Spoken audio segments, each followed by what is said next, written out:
expression right there of Andy Roddick throughout this first week of Australian Open 2004. Hi, I'm Chris Fowler. Welcome down under for our entire tennis team. You're about to watch Roddick's bid to get into the quarterfinals of this tournament against Schalken, an outrageously vanilla competitor, but a guy who does tend to hang around in the second week of tournaments like the U.S. Open and Wimbledon. Not normally a strong starter at the beginning of the year, but here is Schalken against Roddick, a guy who has handled him in all three of their meetings in the career as far as hard courts. Now, Andre Agassi, not only is he not losing matches down here, which is no surprise, he's not even losing sets. He's won 32 of his last 33 sets. Paradorn Srishapan, a talented shot maker from Thailand, a guy who had beaten Andre in their only previous career meeting, was no match for the master.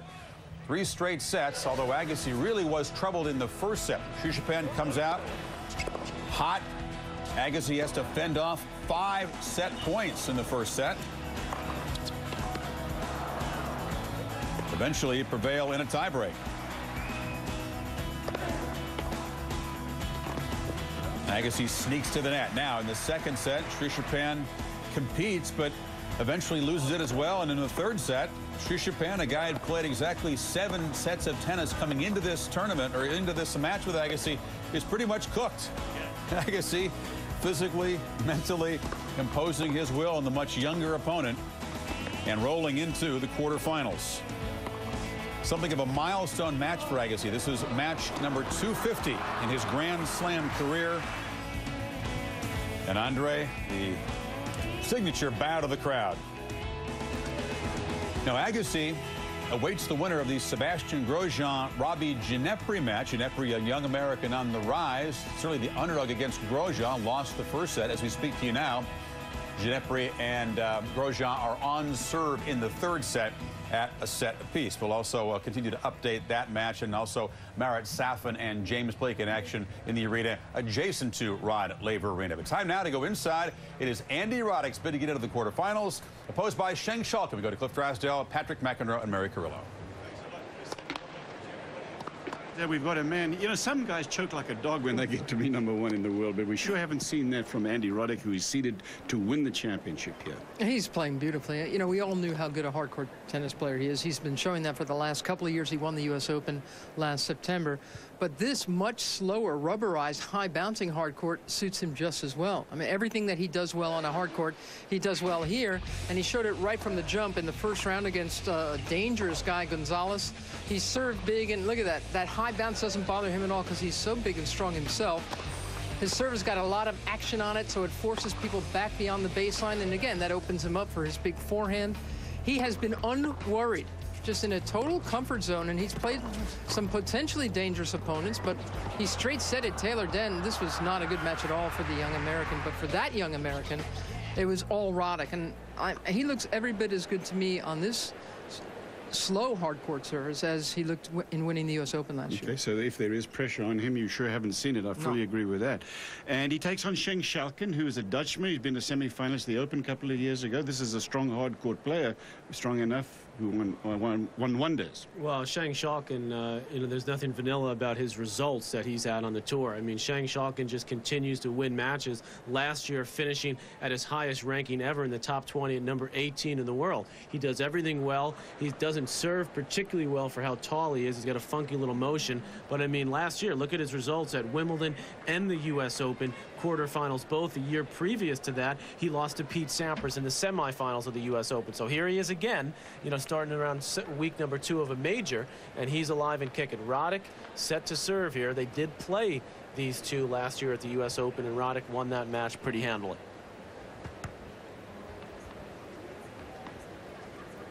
Brad Gilbert is the coach. He used to coach Andre Agassi. Now he's got another world #1 in Roddick.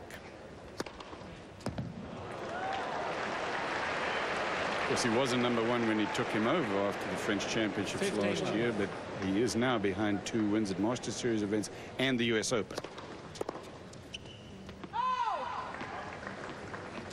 30 love.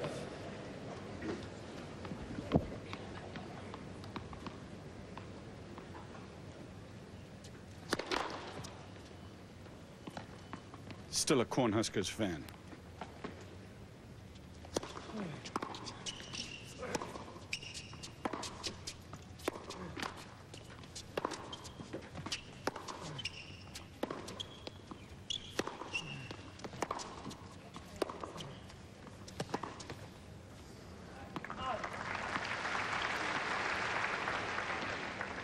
Roddick with a run to the semifinals last year.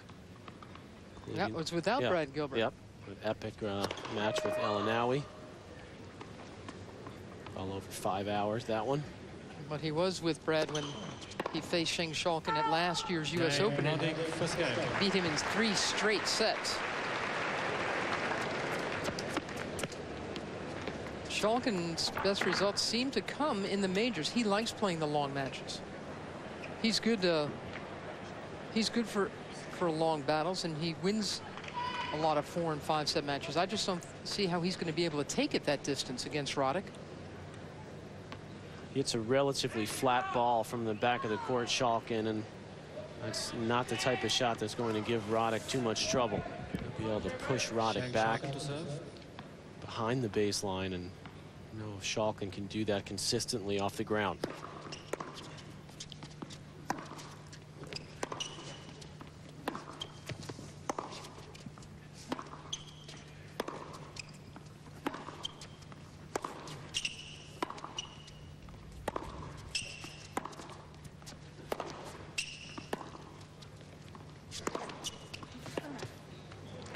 Roddick, meanwhile, will be able to push Schalken around in the backcourt rallies. And he's playing now with so much more maturity, Andy Roddick, consistency each and every point. That just that in of itself is putting pressure on his opponents when they walk out on the court, because they know how tough it is to break the Roddick serve.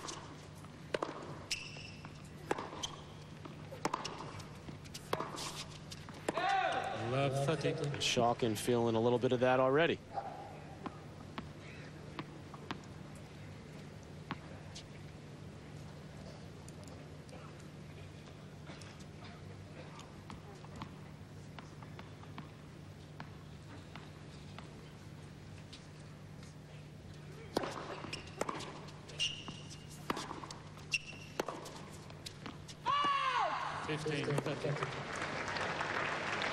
Yeah, it's a good point. You've got to get out to a quick start against Roddick, because I mean he's a good front runner, and the minute you are lax at all in the early stages, you go down the break, you're in trouble.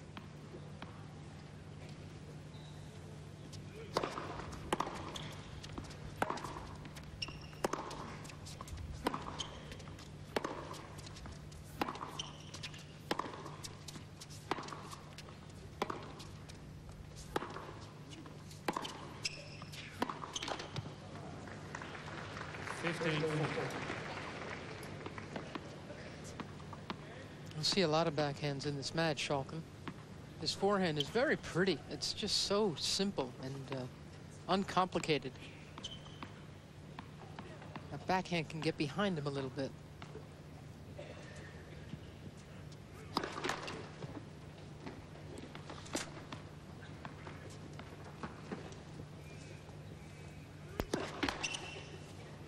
And none of us has ever truly understood why this guy has absolutely no knee bend or back bend in his serve. He's so tall.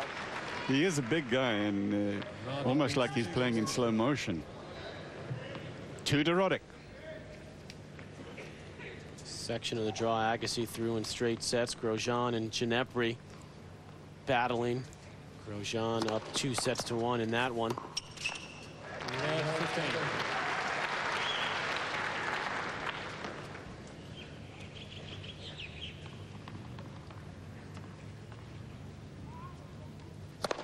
Hmm.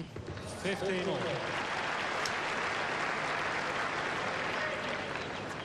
132. Nice early heat from Roddick.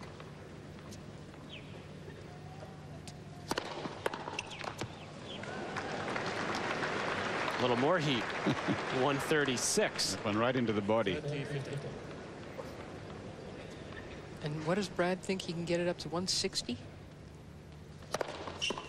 That's Brad speak. 40, 15. Game point for 3-love.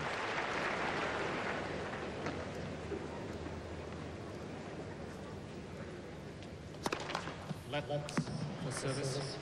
Here's Brad, who had to convince Andy that, you know, yeah, you can hit it as hard as you can, but it's only worth 1 point. He went through that whole conversation with him. Then he comes and tells us, you know, he can get up to 160.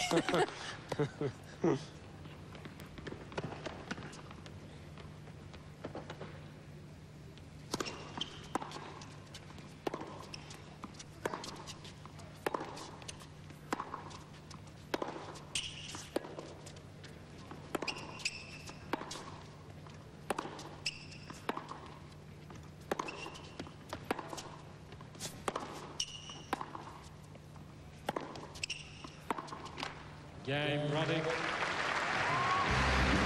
Making it look easy so far. Andy Roddick, one break. Schalken of Holland will serve when we come back. ESPN HD. Call your cable operator or satellite provider today.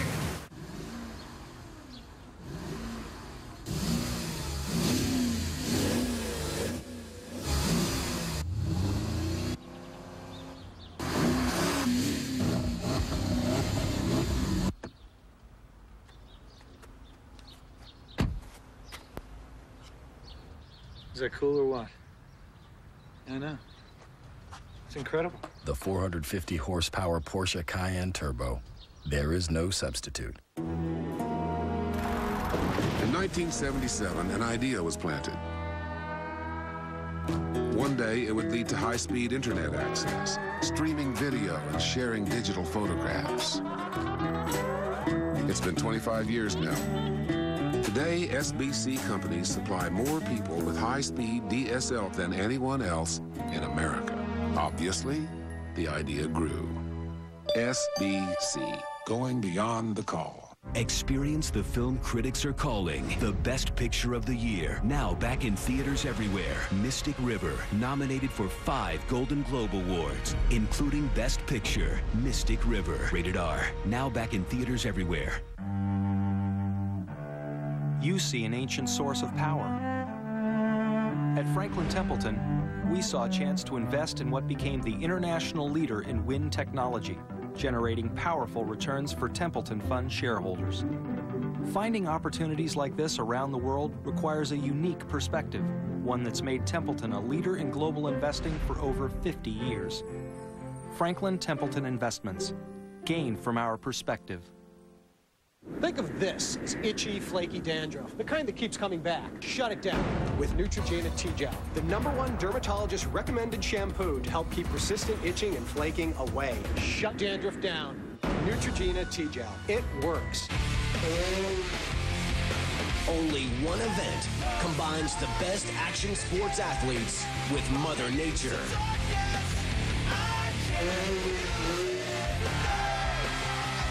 Live for the first time.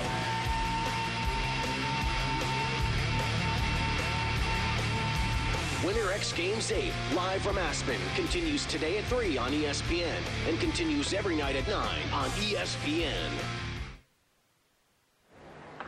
Andy Roddick leading 3 games to love. Schalken is about to serve here in the first set. Here's Schalken talking about today and his match with Roddick. Well, he is the big #1 at this moment, so I think it's going to be a tough match for me. But yeah, I like to stay with him. I try to get 1 set out of the first 2 sets because he's a really good front runner. And yeah, of course, his serve is the main key. And he's very solid from the baseline with a big forehand, especially a big forehand out of his backhand corner. So. Yeah, we'll see. I just fight till the end, and also that's my game. Of course, there will be a big difference in the service games. I will have to work much harder because I don't have the killing serve like he has. But yeah, the main thing is try to stay with him, try to keep him on the court as long as possible. And yeah, you see even good players like Dent and Uliwek, they didn't have any chance against him. So I try to first catch the first set of him. He's right in everything he says, Schalken, especially in that he likes playing the long matches. But this could be tough. Yeah, this could be quick. Yeah, unfortunately, the other way. Biggest serve he's struck so far is 106. And he has not held.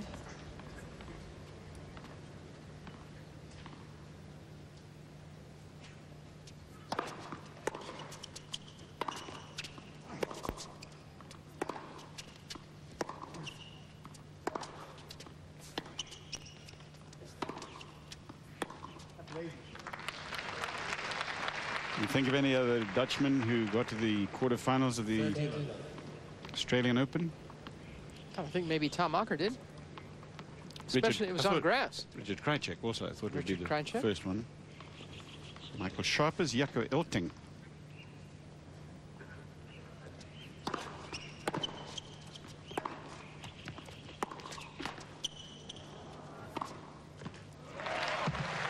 I think Schalken's got to try to get up into the court a lot more than he's looked to do so far. It's early, but he's got to try to push Roddick back and come in. And you know, he's not a great volley, but he's got an excellent wingspan, obviously, up there. And if he just thinks he's going to win this match, staying back and trying to wear Roddick down, that's not going to happen.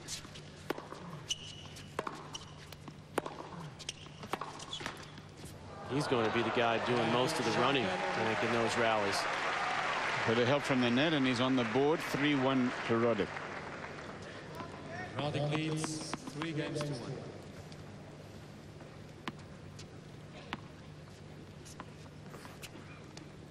Grosjean won in the 4th set, up 2-1 against Robbie Ginepri. 15 love.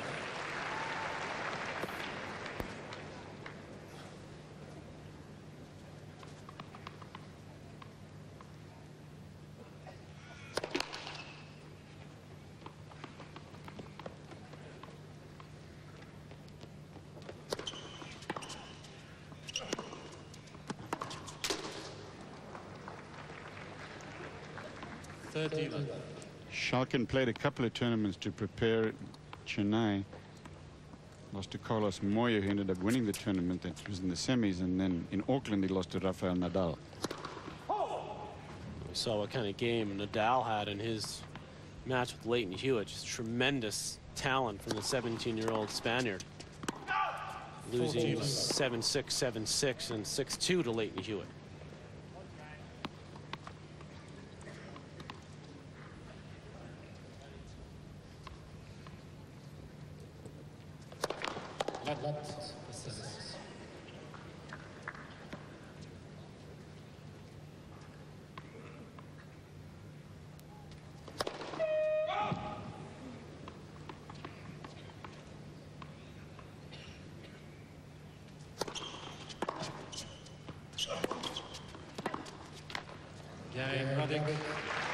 Roddick holds. Guy serves up a storm, doesn't he? Here's a look at the Rod Laver Arena from outside. 4-1 Roddick. 1 break. Schalken to serve when we come back. Producing HDTV in a box from Dish Network. Get an HDTV receiver and an HDTV monitor. Jam-packed with the best high-definition programming in America. Just $999, including installation. I'm living life in high definition. It will change the way you watch TV. It will change the way you buy TV. Everything you need to live life in high definition. Call 1-800-WOW-HDTV to take advantage of this special offer from Dish Network. Have you seen an avalanche in Miami? Dish Network Season Ticket brings you all the exciting action of your favorite NHL teams with NHL Center Ice. Beware of Sharks in Dallas. NHL Center Ice brings you up to 40 games per week, not otherwise available in your area, including select Stanley Cup playoff games. Call 1-800-333-DISH now and subscribe to NHL Center Ice for the half-season price of $109. The forecast is for snow.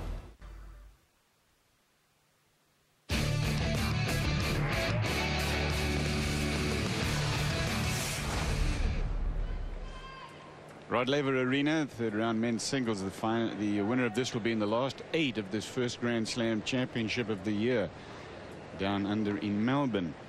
It's Schalken and the top player in the world now, Andy Roddick.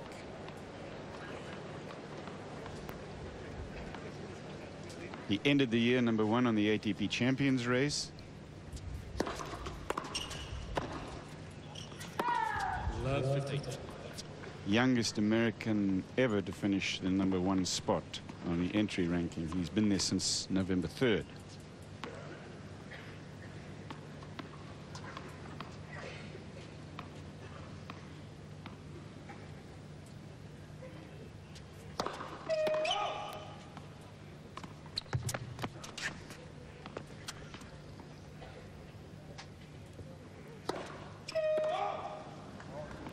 Love 13.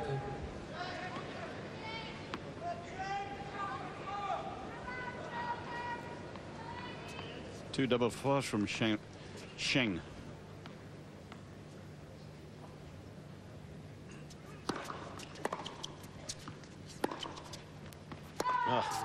14. Just a terrible start for the Dutchman. Meanwhile, Marat Safin has got a break on James Blake. He won the first set in a tiebreak, Safin, and now he's got 4-2 in the second.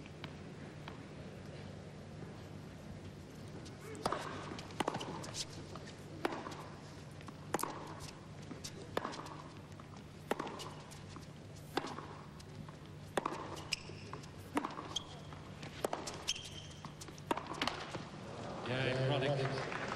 This is awful. This is a terrible match. Schalken's like sleepwalking out there. Yeah. Roddick's just saying thank you very much. Just going to roll through this first set. It's not even 15 minutes old yet. Shades of Taylor Dent. Yeah.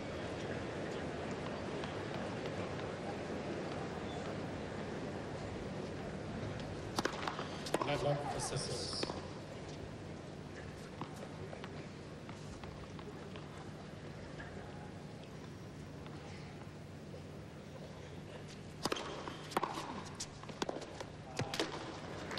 Love 15.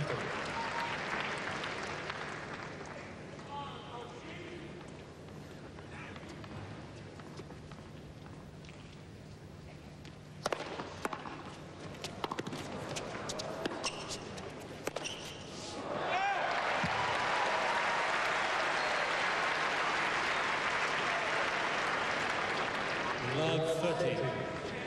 In return of that Roddick body serve, and yeah, this is Schalken's only chance. I had to put some pressure on Roddick. Come forward.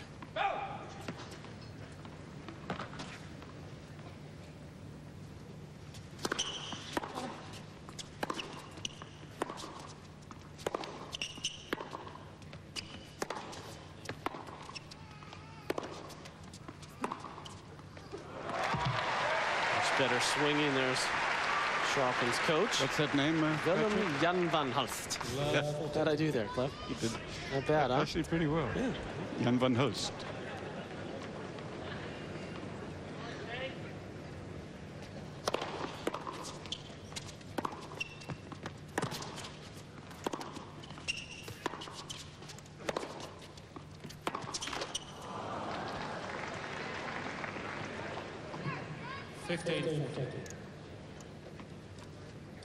Chance here for the Dutchman to get a break.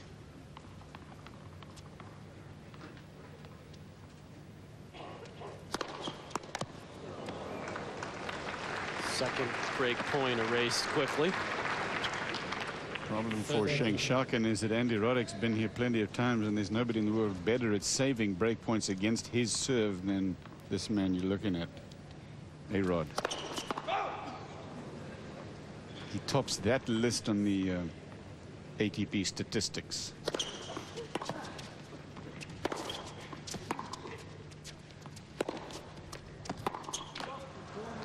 In fact, there's only one serve stat that he's not on top.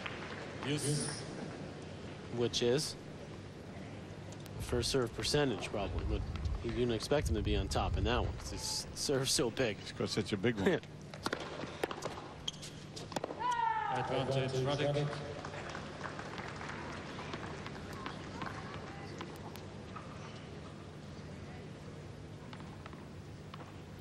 Set point.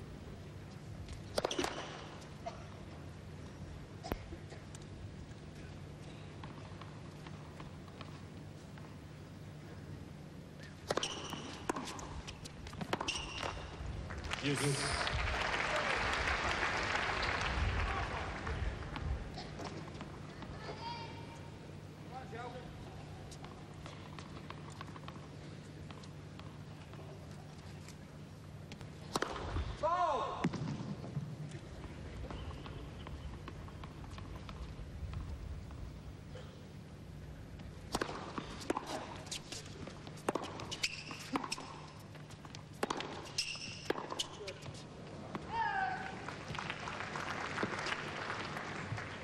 Advantage, Roddick. Set point.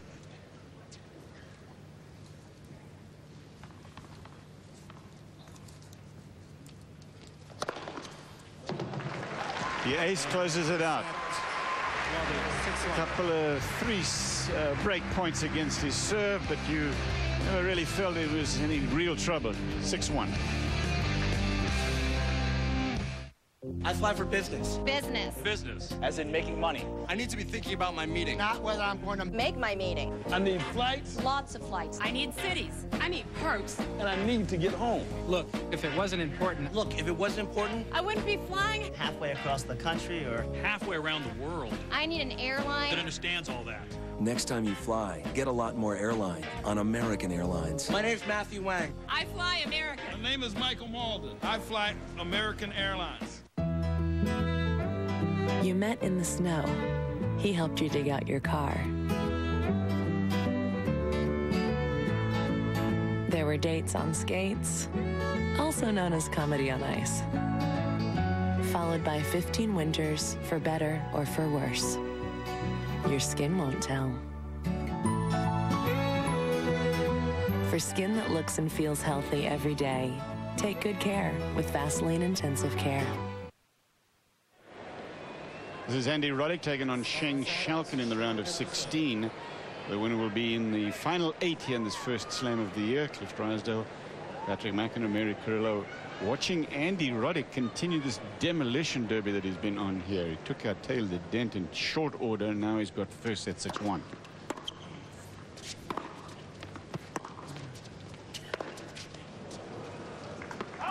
This could be even worse than the Taylor-Dent match, and I didn't think that was going to be possible.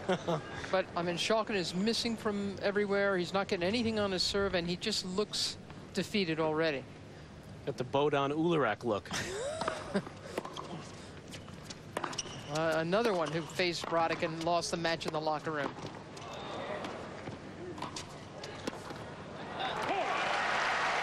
Before, Sheng Schalken lost to Pete Sampras at the Open 2 years ago. In the first round, he beat Mark Philippoussis, he beat Ivan Lubicic, he beat Serge Sargsyan, he beats Gustavo Kirten, and then Fernando Gonzalez.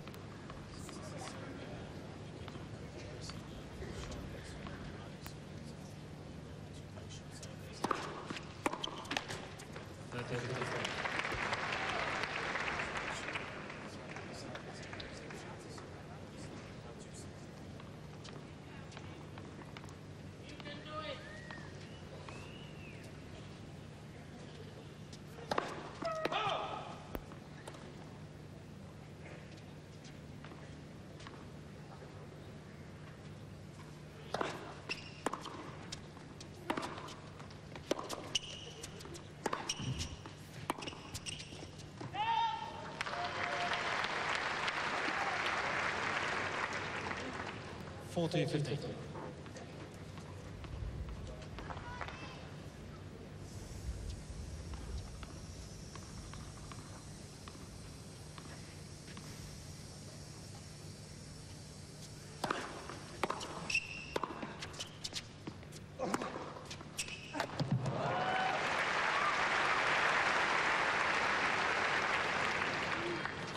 Roddick just bludgeoning that high forehand. Good return, set it up.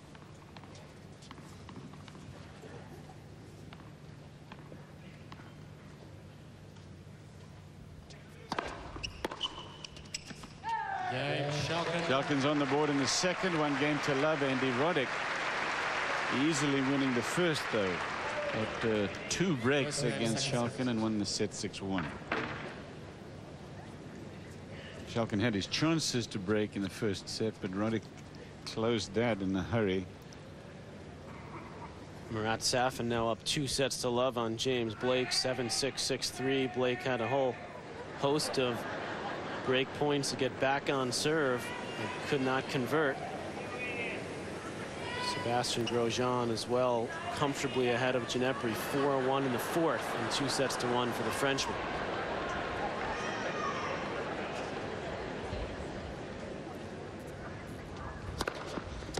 Think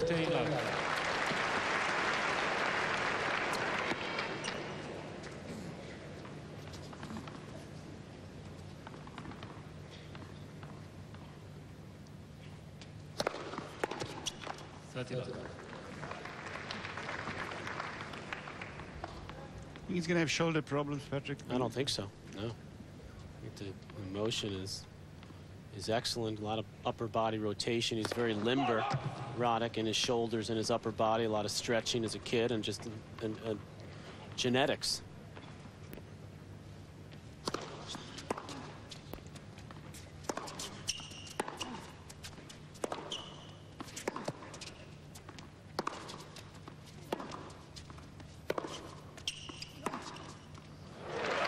Sure, he'll have to take care of his shoulder and, you know, do the normal things that any pro athlete has to do. But from his motion is, I don't think that puts extra strain on his shoulder at all.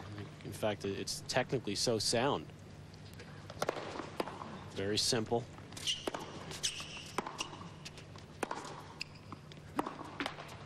You know, Pete Sampras had shoulder, you know, soreness at times and had to rest it and do all those things for his shoulder, but he never had any problems from the, and his certainly served big for a lot of years.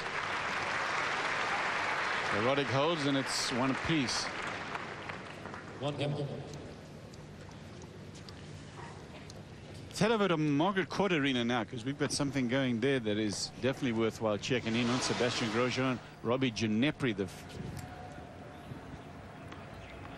Frenchman, winning the first set 6-4, losing the second 6-3. Grosjean winning the third set 6-4. He's got 5 games to 1. Well, that missed return there was Ginepri's 50th unforced error in this match. Grosjean serving for the match. He was a semi-finalist here. And remember, he lost to Clement. He had Clement down like 2 sets and a break a serve. At least he should have won that match.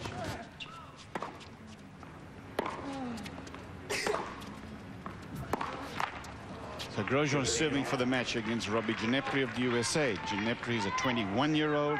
Grosjean 25.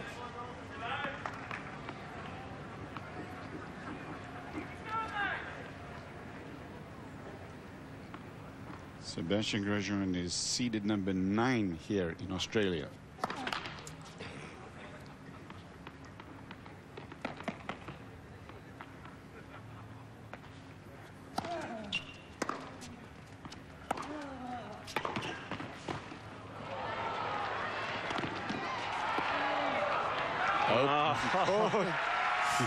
Two of the speedier guys on the tour showing it off in that last rally. Grosjean with the last word.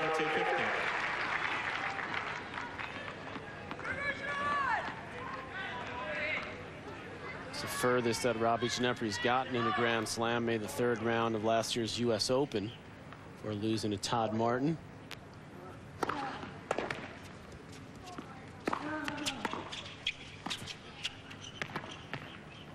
Grosjean knocks that off easily, so the Frenchman now cruising through this 4th set. It's Robbie Ginepri bemoaning the break he had in that 3rd set early. It looked like he had the momentum, but the Frenchman, who was down a set and a break in his previous round against Dominic Herbati, coming from behind again. Match point.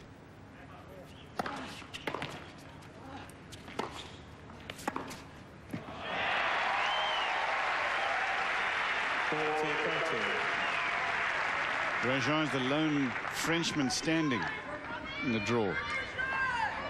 Ginepri took out one of the other ones, Escudé, Nicolas Escudé, in the previous round. The French woman Amélie Mauresmo had to battle Australia's Alicia Molik to get into the next round earlier today. First close match, but she came through in straights, 7-5, 7-5.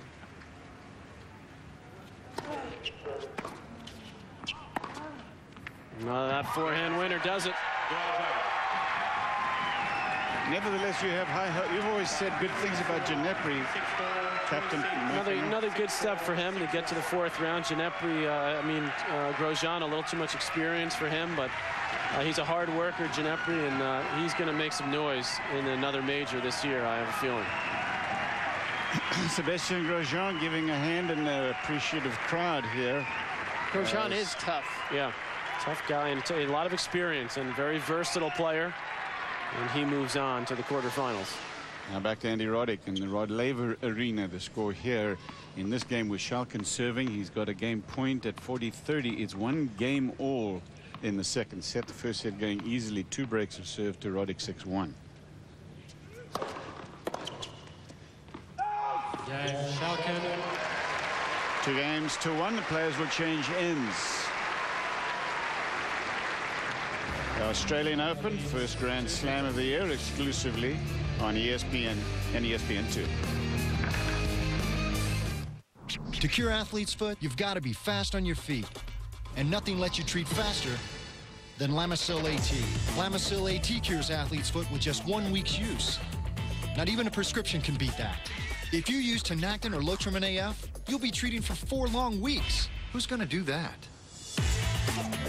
When your feet itch and burn, using Lamisil AT 1 week is proven to kill the fungus and keep you athlete's foot free for 3 months. Lamisil AT. There's no better way to cure athlete's foot. Only one event combines the best action sports athletes with Mother Nature.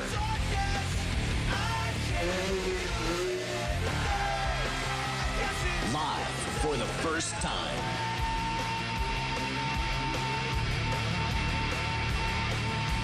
Winter X Games 8, live from Aspen, continues today at 3 on ESPN and continues every night at 9 on ESPN. On 7, the second set, Andy Roddick to serve here, trailing 1-2. Trying to get to his second consecutive quarterfinal.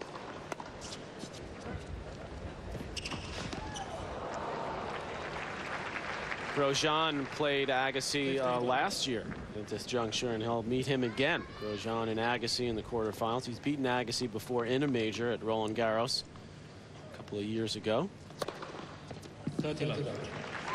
That was a famous Bill Clinton match. Bill Clinton moment. Bill walked in and it all went downhill for Andre. Andre just won the first set, 6-1. Bill Clinton shows up. Yep. 14. But Andre certainly took him at it here a year ago. Game, Roddick. 8 aces. 2 games. Australian Open for this year, round of 16, Andy Roddick and Schalken of Holland. Andy Roddick is the top seed. Here's the #1 player in the world, Cliff Drysdale, Patrick McEnroe, and Mary Carrillo. Second set, 2-2. First set to Roddick.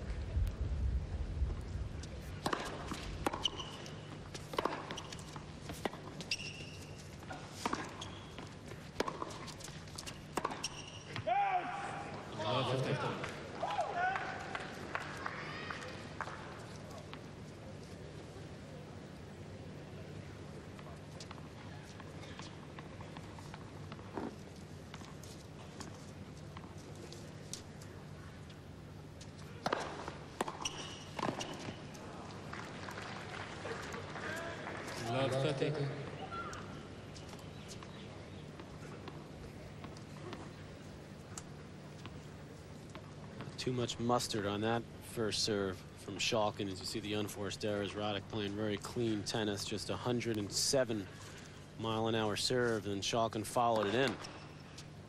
The other problem with his serve, it doesn't have much spin on it, much kick.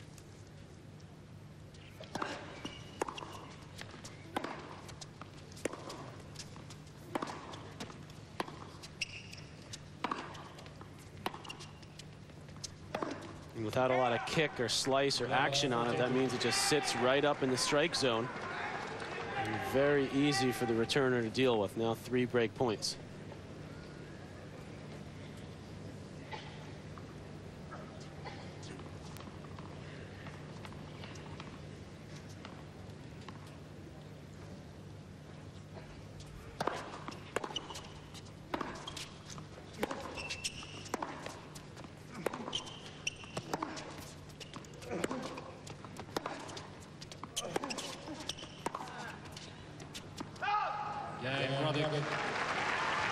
Andy Roddick gets the breaker serve in the second set. First break of the set for either player. And from outside this arena, it's a good view for Roddick. Over 1 million understand its strength. It can improve your energy, your shape. This is Bowflex Power Rod technology. And it can only be found on genuine Bowflex equipment, like the new Bowflex Extreme. Now you can get the results you want, the exercises you need, all at an affordable price. You've never seen this Bowflex before. Call 1-800-931-8400 now and get a free video or DVD and check out the new Bowflex Extreme. You can have a high-performance body. Just look for real Bowflex Power Rod technology, proven effective at burning fat and building muscle. Now you can own the new Extreme for no money down and only $19 a month. The Bowflex Extreme is not available in stores. You know you're ready. Let Bowflex help you get there. Call now for a free video or DVD today, because your results matter. Setting a break to Andy Roddick. Now let's take a look at the two servers here. Schalken on the left, 6'4". Roll his serve there for us, guys. You see he's very straight up and down. Not much rotation in the upper body. Gets a little bit of a knee bend, but not much torque in the upper. Look at his body weight going off to the left. Now let's show a serve the way it should meant to be done. Look at Roddick leaning over already, torquing his upper body and then pushing up. And look at the left arm staying tucked in. And look how his body weight's going forward and into the court.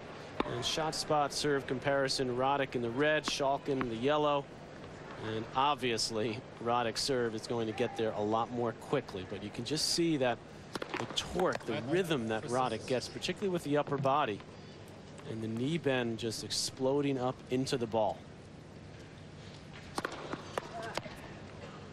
Roddick serving at 3-2 with the break in the second. Schalken's a guy who uses almost predominantly his arm, and Roddick uses all of his energy up into that ball.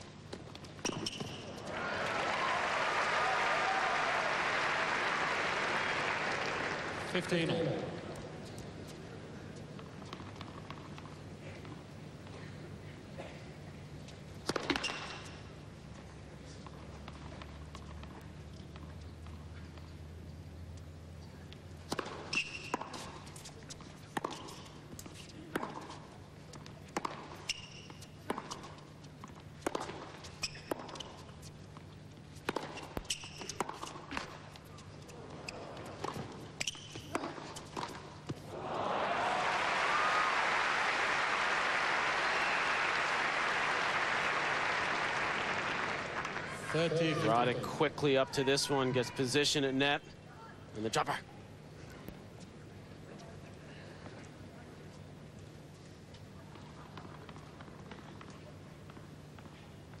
This is just another one of those, as Brad Gilbert likes to call, demolition derby. Clinic.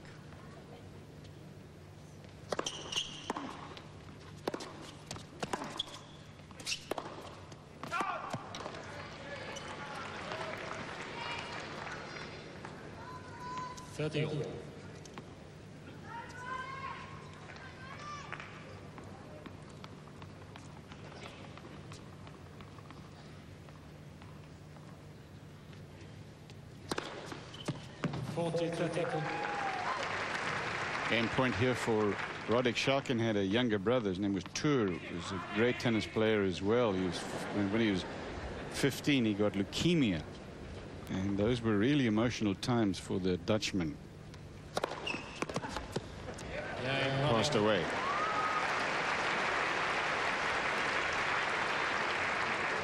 (4-2) for Roddick after winning the first behind 2 breaks. Leighton Hewitt reached #1 in 2001, the youngest ever do that. Then he finished the next year #1 as well. Safin in there. My brother John, Borg, Courier, Roddick right in the mix.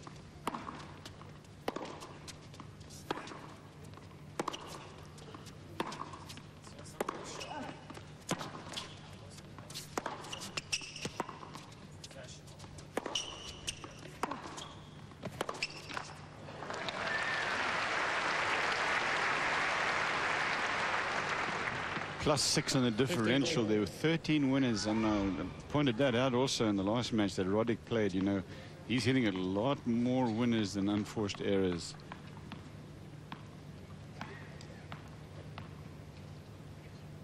In every match.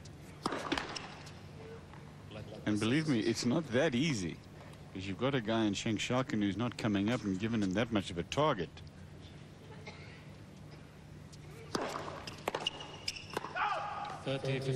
Schalken's been in 9 times in the match. He's got to get that number way up if he wants any chance to get in this thing. But he tried to come in earlier in this game, and he just wasn't quick enough. Yeah, he looks pretty slow out there, doesn't he? Yeah, he really does. There's no explosion. I mean, what he prides himself on is his fitness. He says it's why he does so well at the majors. I just don't think he wants to come in.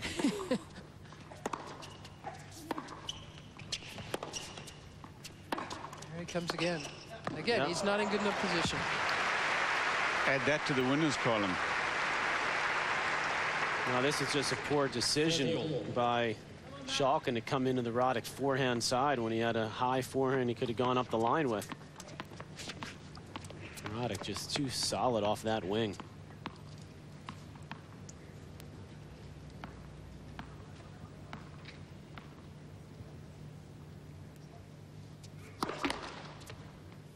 Serve's not going to get him into the net. No.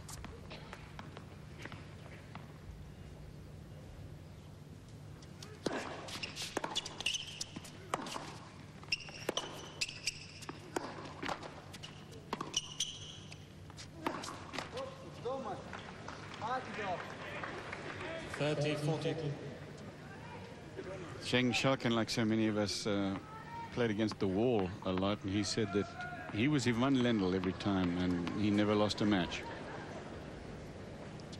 Looks like he's run into a wall right now. His body language. Break point.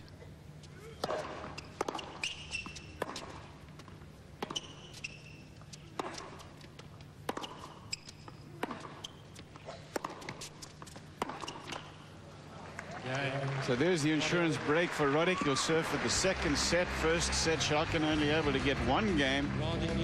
Roddick serving here for a 6-2 win in the second.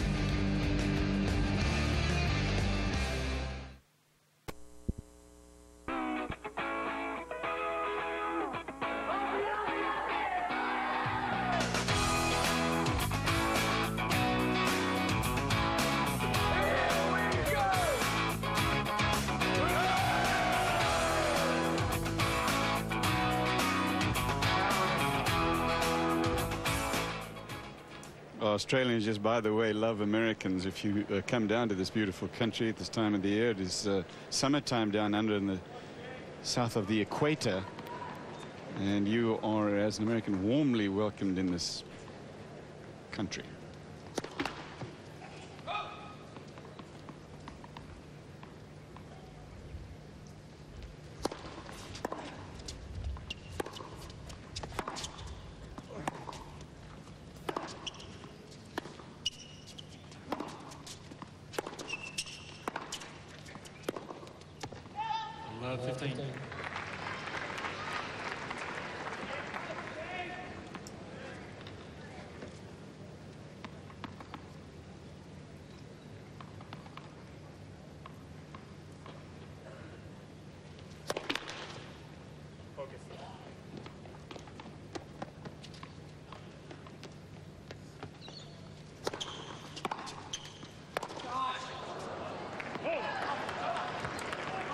Roddick at love 30, trying to remind himself to focus. He did that during the Dent match. He's, you know, and he's so comprehensively beating Schalken.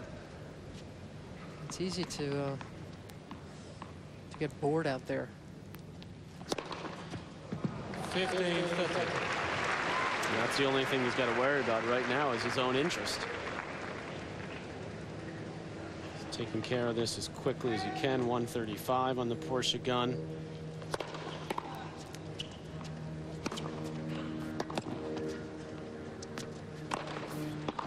Saving himself as much energy as he can for week 2.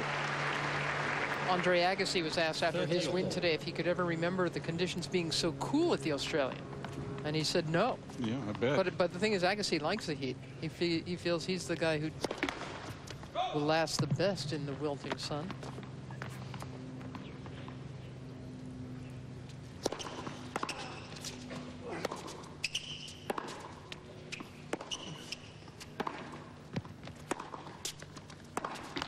No one's had an easier time of it than Andy Roddick, who's about to finish off the second set in 45 minutes. Wow. That's not supposed to happen in a fourth-round match. You mean the 2 sets in 45? Yeah. Yeah.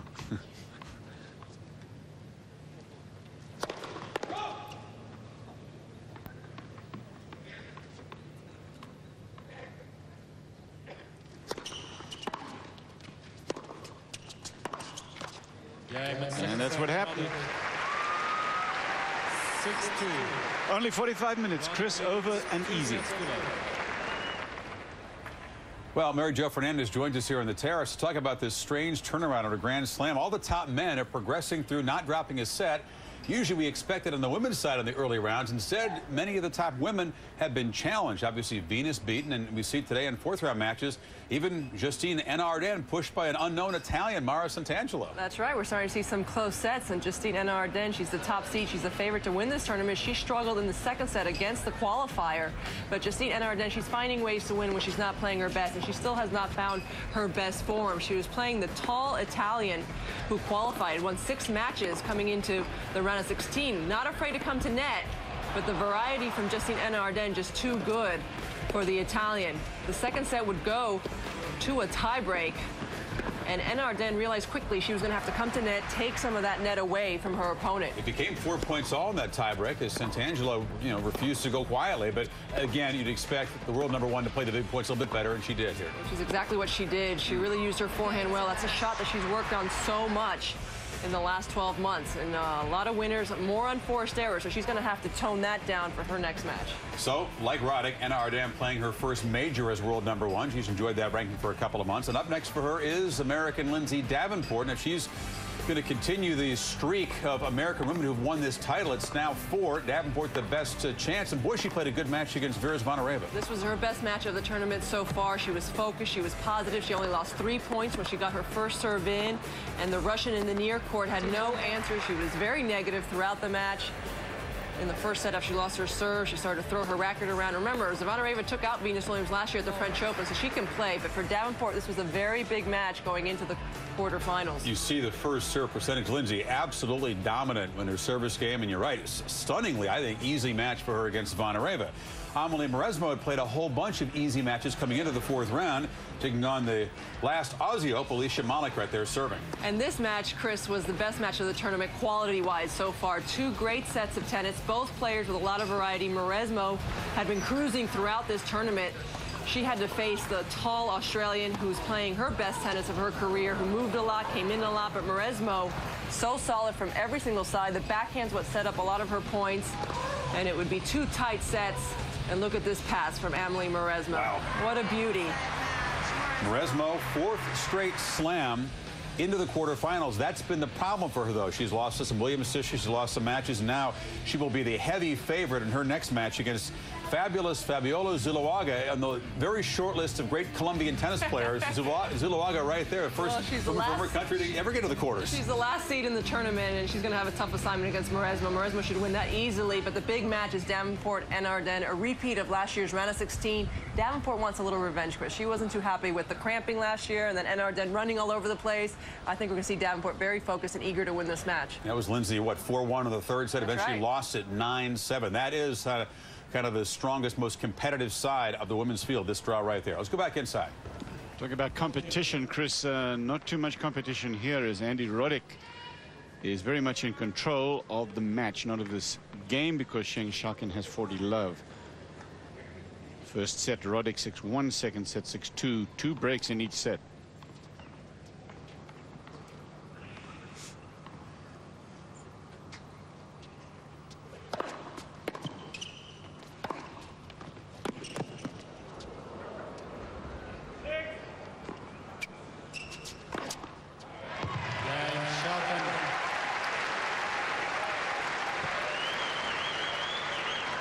Pause, please. Schalken wins the first game of the third.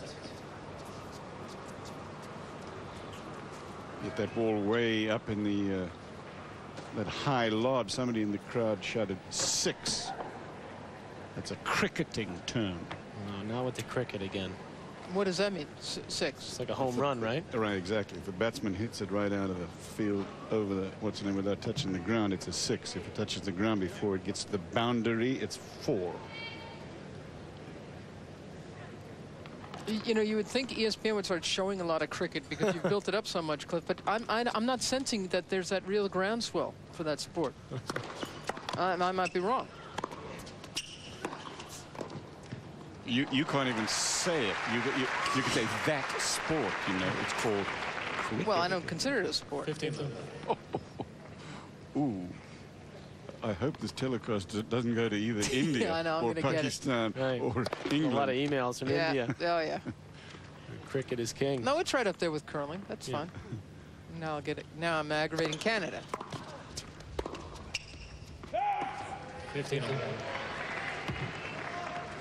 Badminton, you'll get him from Malaysia. 15 all. Roddick serving. 30, 15.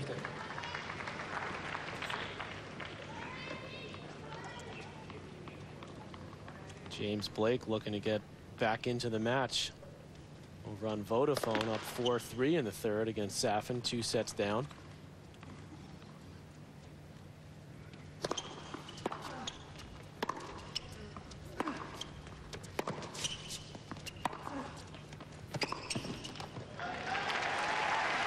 Watching this round of 16 match between Andy Roddick, who's the top seed, he's from the United States, taking on the Dutchman Schalken. Andy Roddick won the first 2 sets easily. Cliff Drysdale, Patrick McEnroe, Mary Carrillo watching set 3 with Schalken out to a start. 1 game to love. It's 30 all here with Roddick serving.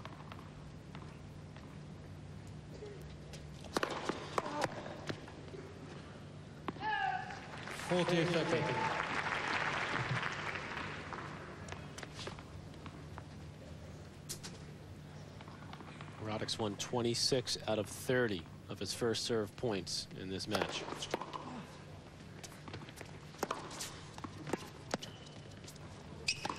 And he's had numbers like that throughout this tournament, winning just about 90% of those first serve points.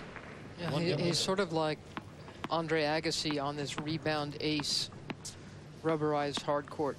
Sometimes he'll hit through the court really heavy, which is no fun. Sometimes he'll put a lot of work on the ball so it bounces up high, which is also no fun. Sometimes he'll end a point quickly. Sometimes he'll bury a guy in a flurry of ground strokes. He knows how to use his court.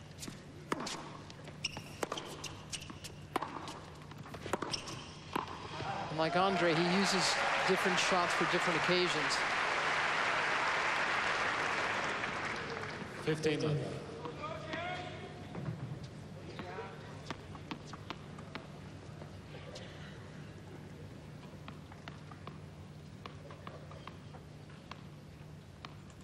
He knows he let Schalken have an easy one there.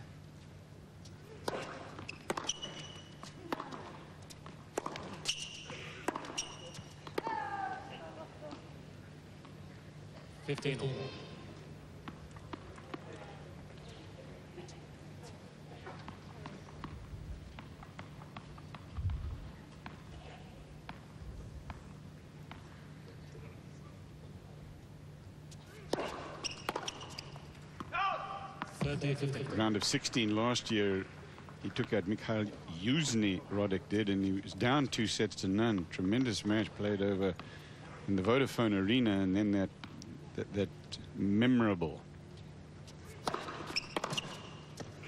that classic against Yunus El Anawi to get to the semi-finals.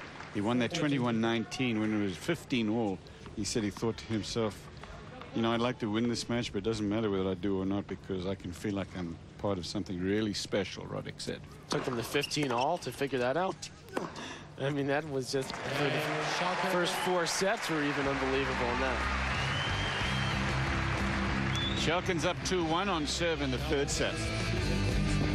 Roddick's up 2-0, down 2-1 on serve in the third. More shot spot showing the Andy Roddick first serve outcome, and not too many of them are coming back. The red of the unreturnables, only 7 have even come back. And Roddick winning 27 out of 31 of those points. Also winning 58% of his second serve points. 15. That's why they ain't coming back. That's 11. You know, Mayor, it's fun to hear you talk about mentioning all the different spins and the speeds and the through the court and the getting it up. Roddick does all of that just with his serve. Yeah. You know, Andre talks about it from the ground and how he's trying to work points. Roddick can do all of that just with his serve. The kick, the slice, the into the body. All with different speeds, spins.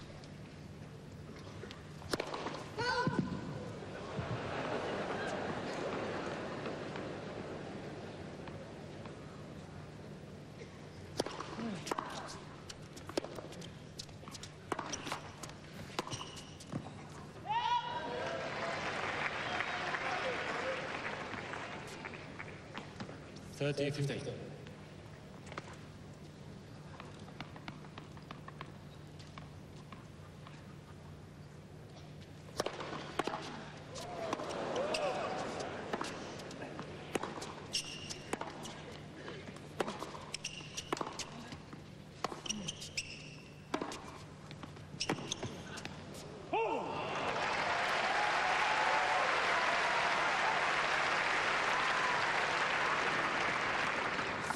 Watch Schalken with this Rockets return just to get it back in. I'm going to try that move a little more often. Might be his only hope in this match.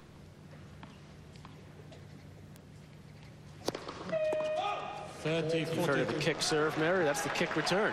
Well, it's been a while, but here's a breakpoint chance for Schalken. He's 0 for 3. First double fault from Andy.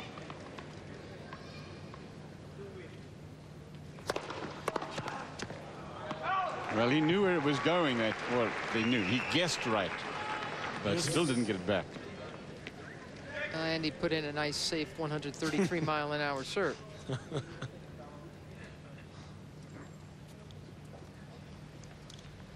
That's what you do to get out of trouble. That's right. Just throw in that three-quarter 133. Yeah, so Brad says, yeah, that's what we need to do on breakpoint. Yeah, high percentage 133. Yeah. Good coaching. And then come back with that one. Just 130, really. Yeah. Little change up. Yeah. Advantage. A little spitball, 130.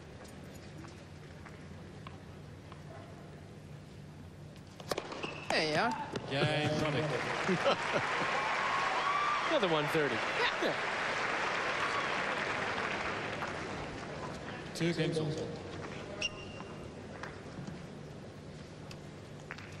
Roddick lost in the first round of the French Championships last year, but after that he was near unbeatable. He won Queen's Club, semis of Wimbledon, lost to Federer.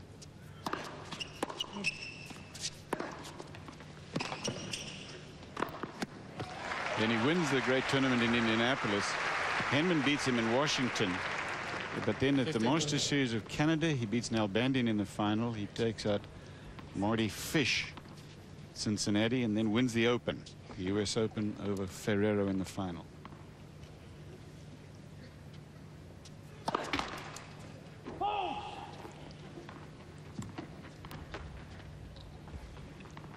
So he's numero uno.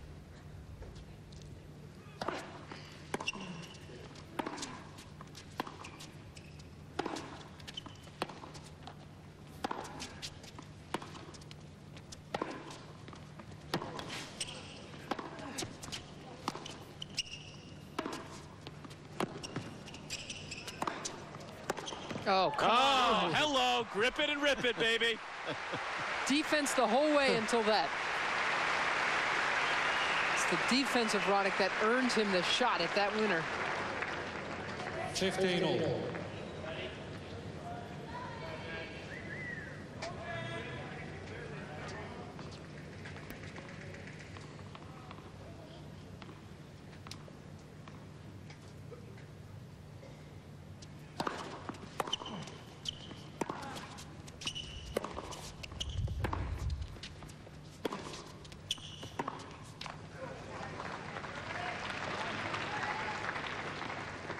15-30. Roddick keeps so much pressure on any opponent.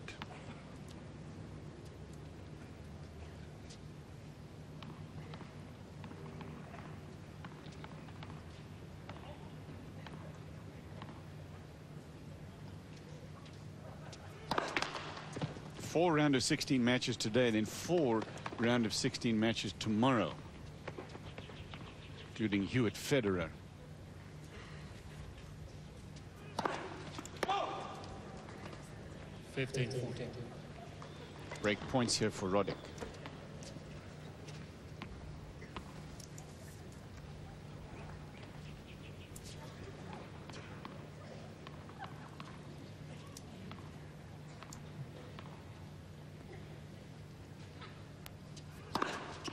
Goals.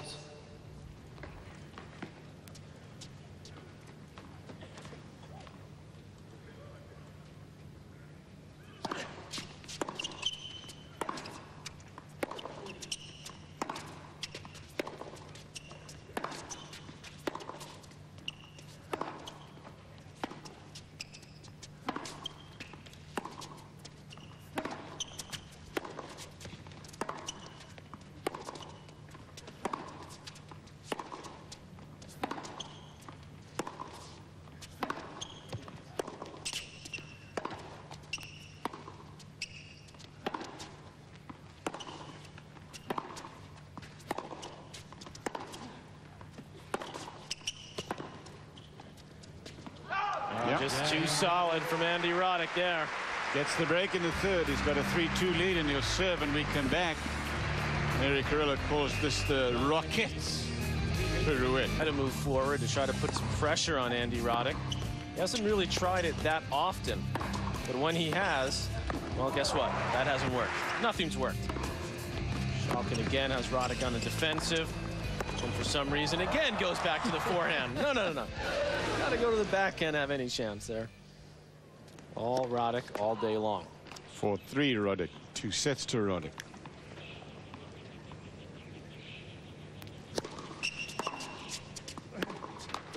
Love 15.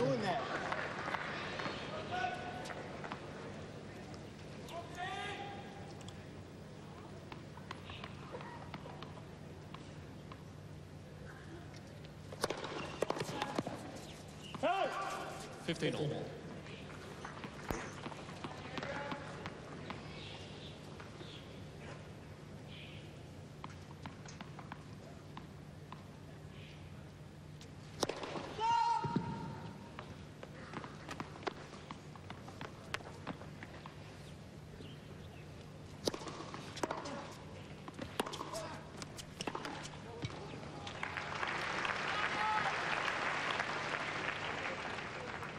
$13-15.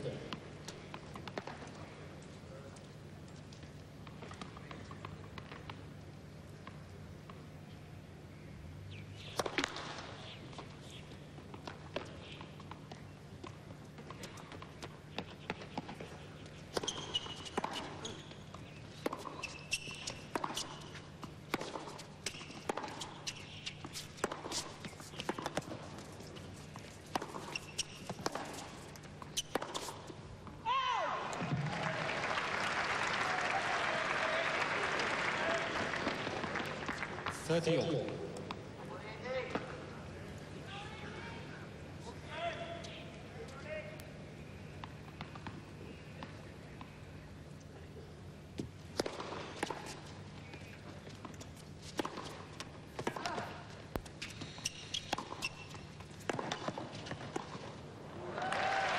Roddick making no mistake with the forehand that time.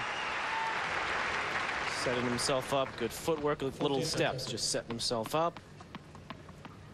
And a relatively easy high volley into the open court. Only been to net 8 times, Roddick.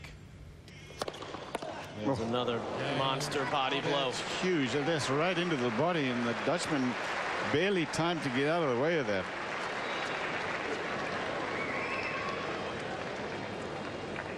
Roddick leads. It's Roddick's fastest serve of the day right there. 137 miles an hour. It's only been broken twice this tournament. once in the opening game against Taylor Den. He only lost 3 more games in the match, and I think Gonzalez broke him once, first round.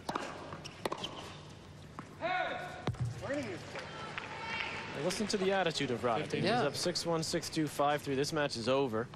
And he's still ticked off at himself for making unforced errors, for not moving his feet, for not focusing. His 18th unforced.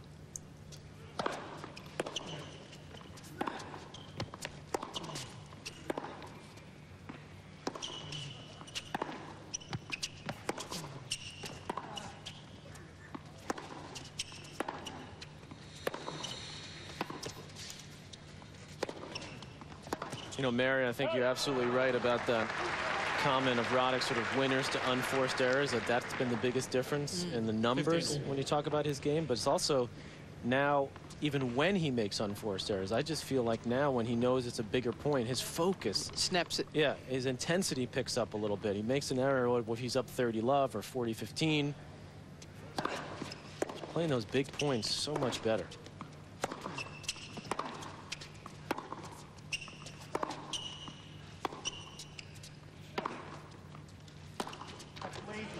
For the record, he's got 25 winners against the 19 unforced. He says that too. He says focused himself quite a bit, and he says he accused himself of being lazy when he plays a rally like that.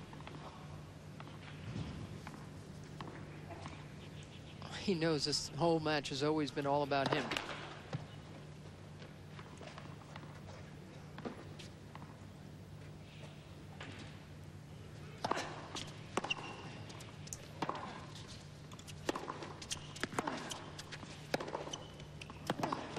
Well, that's a good shot. On the run slice backhand. And Schalken has a game point. 40-50.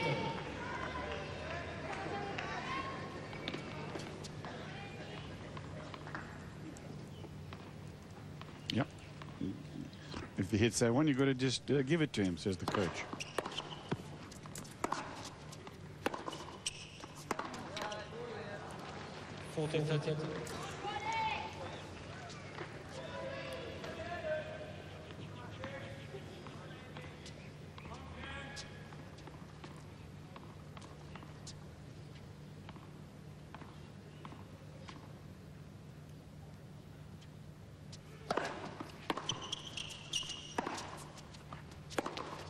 Oh. Excellent footwork and preparation, and Roddick just unloads.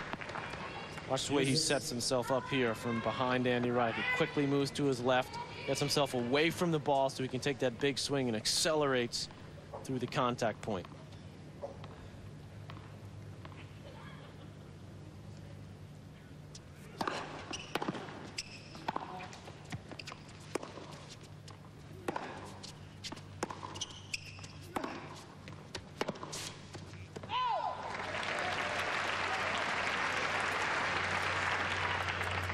Advantage Schalken.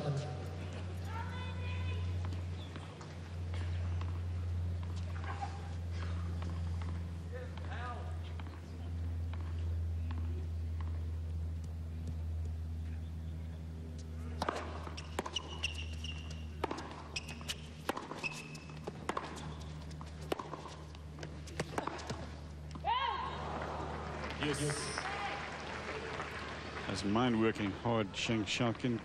You already mentioned that, Patrick, but he has had to do a lot of running. Roddick's weight of shot just pushing him behind the baseline.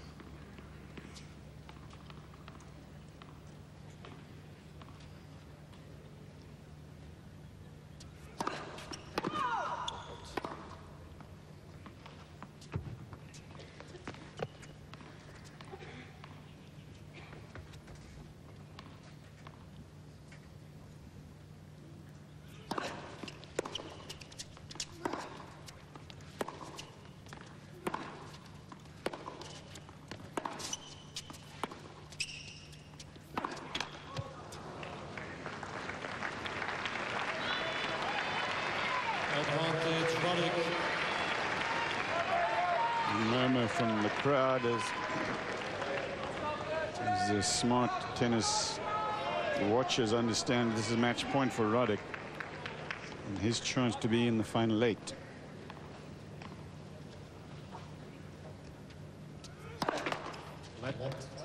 The service.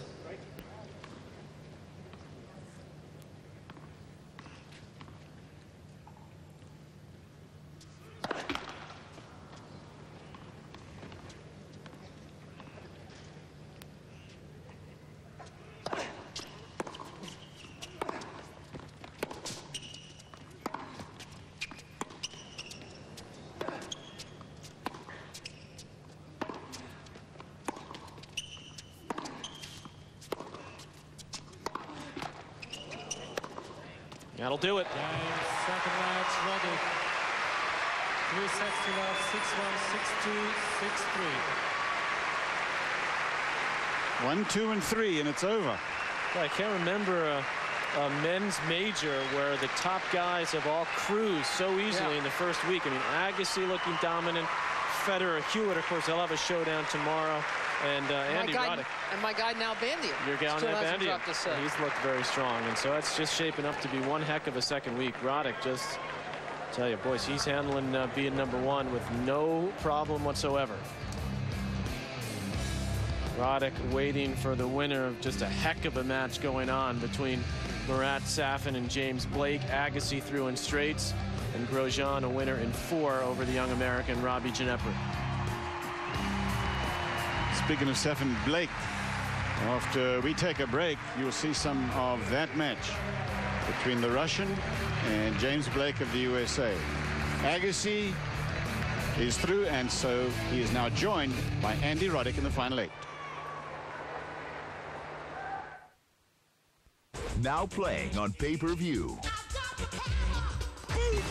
The guy next door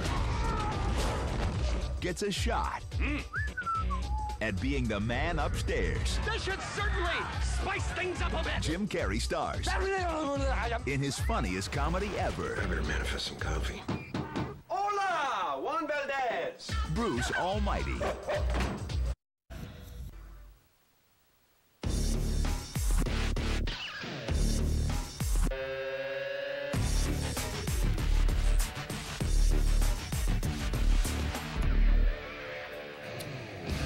So here in Australia, first the A train, then A-Rod keep right on rolling to the quarterfinals in the same half of the draws. Safin, of course, the former U.S. Open champion, the Russian trying to come back from wrist surgery, an injury he suffered a year ago right here. Man of tremendous talent, not always great mental strength, against American James Blake, trying to move into uncharted waters for him in a Grand Slam. Now, Safin won the first set in a tiebreak, a very loose tiebreak from Blake. And then in the second set, Blake, although he had chances against the Safin serve to take control of the set, just couldn't do it. Safin much steadier on the bigger points. Top of your screen here. Heavy ground strokes you expect from Safin, sneaking in and showing the hands right there. Again, Blake down on himself a lot in this set for failing to cash in. Safin with the winner, and after surviving a 5-setter against Todd Martin, Safin took a 2-set-to-love lead. But Blake, after having a chance to serve for the third set and double faulting a couple times, extends it to the tiebreak. This is at 1-love Safin in the tiebreak, and Blake playing a very solid third-set tiebreak. On the run, rips the backhand winner. And now Safin serving, set point for Blake in the tiebreak. When he's off, Blake goes for too much, but right here produces the backhand winner and takes the third set in a tiebreak, trying to stay alive for the right to take on Andy Roddick. We go about 100 yards away now from Rod Laver Arena to the Vodafone Arena, where Tim Ryan and Mal Washington are calling this Safin Blake match. Tim?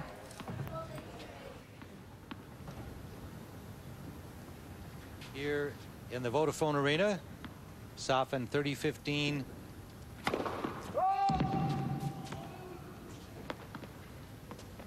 Serving from the top of your screen, James Blake, the American, receiving. Coming off that thrilling tiebreak, 8-6 win by Blake to get into this fourth set.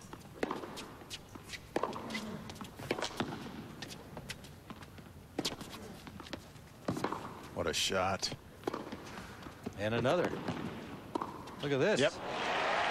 And he prevailed. Well, we were saying just moments ago that Blake seems to be willing to be more patient, hit more balls in the rallies, take his chances with a good ground stroker and Marat Safin, and it's been paying off. Well, it paid off in this point, taking his opponent Safin coast to coast, as we call it.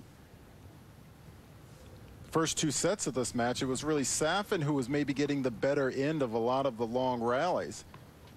But you just mentioned it. In this set, 3 games into this set, and some of the points in the tiebreak, it was James Blake who's been able to take advantage and showing a lot of pace off the backhand side.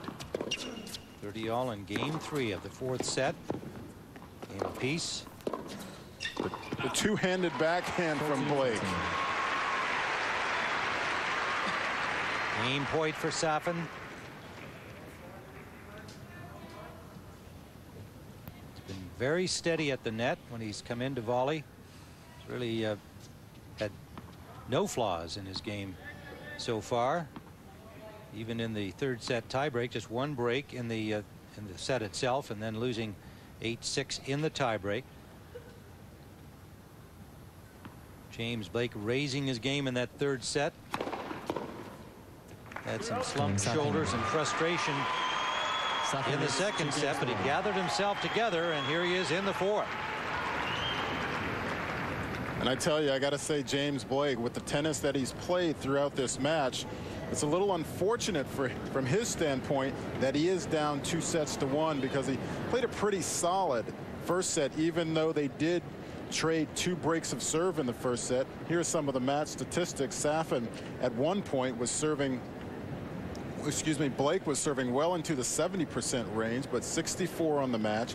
Only 2 aces in the entire match for Blake, but for Safin, what has helped him out so much time and time again are the number of aces and service winners. So from both these players, you look at the errors and winners, both of these players are playing a very solid match, and the crowd is appreciating it tremendously. And Tim, I mentioned for James Blake to pull out that 3rd set, the way he lost the 1st set, the way he lost the 2nd set, you know, really just 1 break there in the 2nd set, you know, and it could have been, you know, the scoreline could have been a lot worse. For him to be 2 sets to 1, I think he's feeling pretty good. These 2 players, compared to just a few minutes ago. These 2 players have played each other only once before, and it happened to be in the Hopman Cup, one of the tune-up events for the Australian Open. It's a team event. Blake was playing with Lindsay Davenport. The U.S. won the team championship. Blake defeated Safin in the match they played there, the only other time they've met. Blake, ranked number 39 in the world, comes in here unseeded, as does Safin, ranked number 86. But remember, he missed most of last year with a wrist injury. He is the more experienced player with the greater success, 11 career titles, including the 2000 U.S. Open. And Blake finds that forehand back in the groove. 30 love. Tim, typically, speaking of Marat Safin, the 23-year-old, 6'4", born in Moscow, Russia, you know, you don't mind playing a guy ranked 80 if you're in the 16s or quarters of a major. But I'm telling you, at no point throughout this tournament does anyone want to face Safin, because though his ranking is in the 80s, I think his performances that he's had in this tournament have been top 10 performances.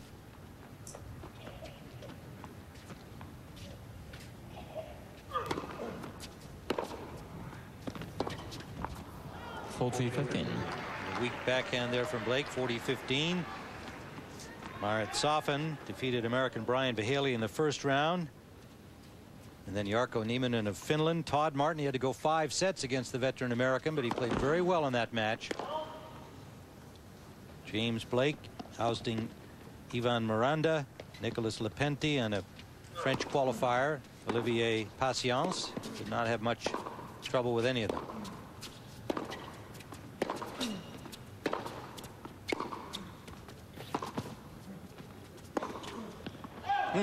Long from Blake. Tomorrow at 12:30 on ESPN, we'll be back here at the Australian Open. And you're going to be seeing Leighton Hewitt against Roger Federer, one of the great matches in this tournament you could possibly ask for. 12:30 Eastern Time, 9:30 Pacific. Hewitt and Federer. I think a few households around Australia will be watching that match. And in Switzerland. Two national heroes. Nope. And Blake out. 2 games over. And Blake holds 2-all here in the 4th set on serve.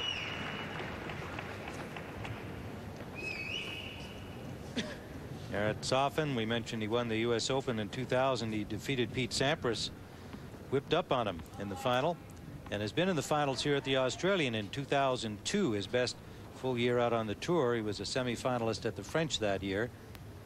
The wrist last year destroying his season.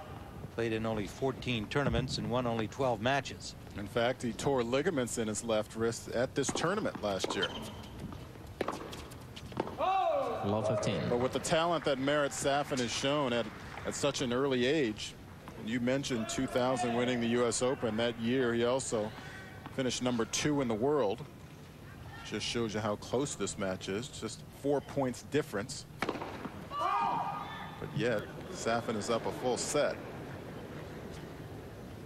But a lot of people think, me included,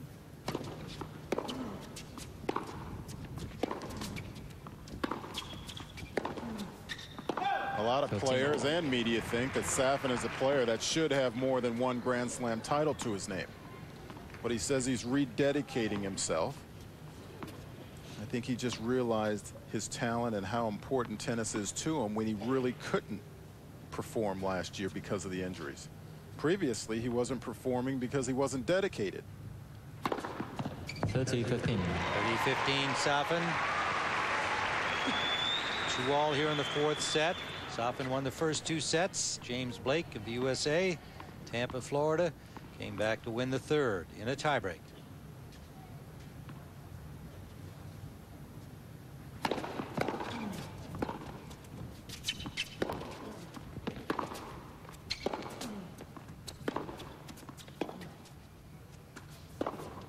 Yeah. 40-15. Man.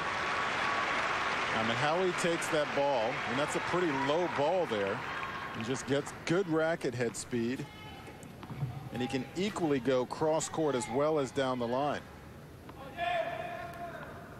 Such agility for a big man at 6'4" and big body frame. We've seen him pick up any number of low balls in the course of this match.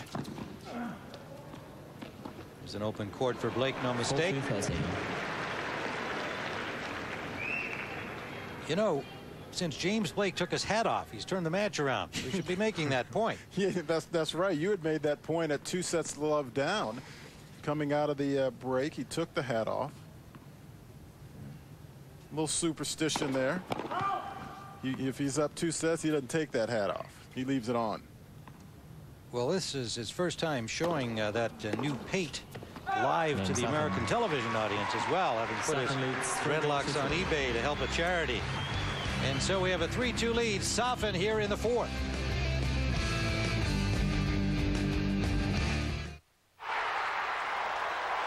His top scorer, Scooter McFadden and the Tennessee Volunteers. NCAA basketball on ESPN. For more info, log on to ESPN.com.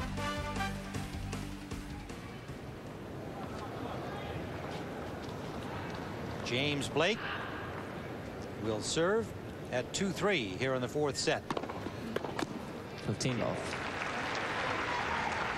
Be nice for Blake if he can continue, do what he just did right there and get a couple of free points on his serve. He hasn't gotten that many free points. He's had to work for everything on his own serve.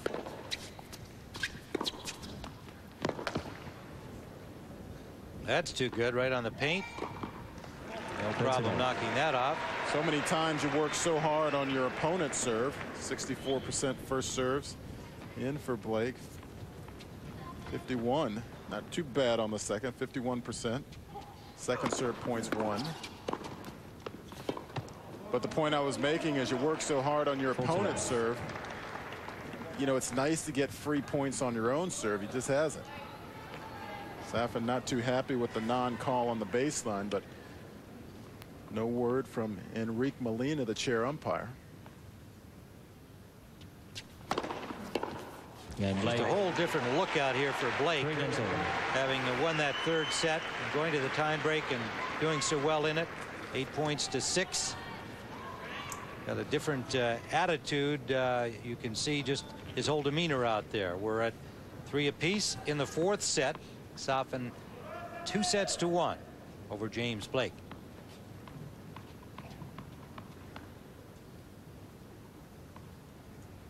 On serve here in this fourth set. Flat for service.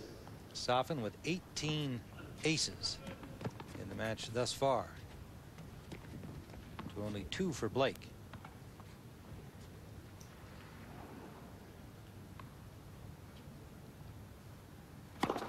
Mm. 15 off. Make it 19.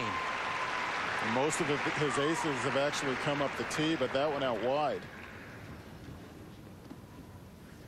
Blake doesn't even really make a move towards it.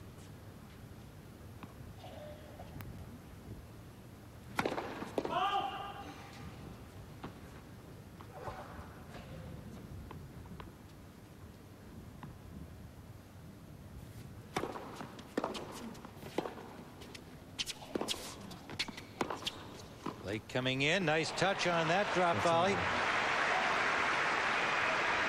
It's a nice job from Blake. You know, we haven't seen him, you know, lately, early in the first couple of sets. Earlier in the match, he was taking a lot of second serves from Safin and trying to do a little bit with it off the backhand side. He chipped and came in a little bit. Haven't seen him produce that lately, which I still think he needs to try to do. If not, come in on the second serve. Definitely try to rip some of those forehands if he can. Big service winner by Safin, 30-15. Game number 7 of set number 4. We're on serve at 3-all.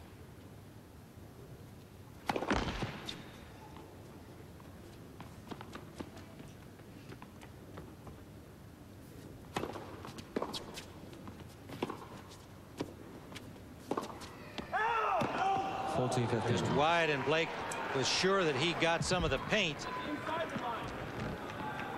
Well, I wouldn't agree that it was inside the line, James, but you might have got the outside edge. Called out anyway.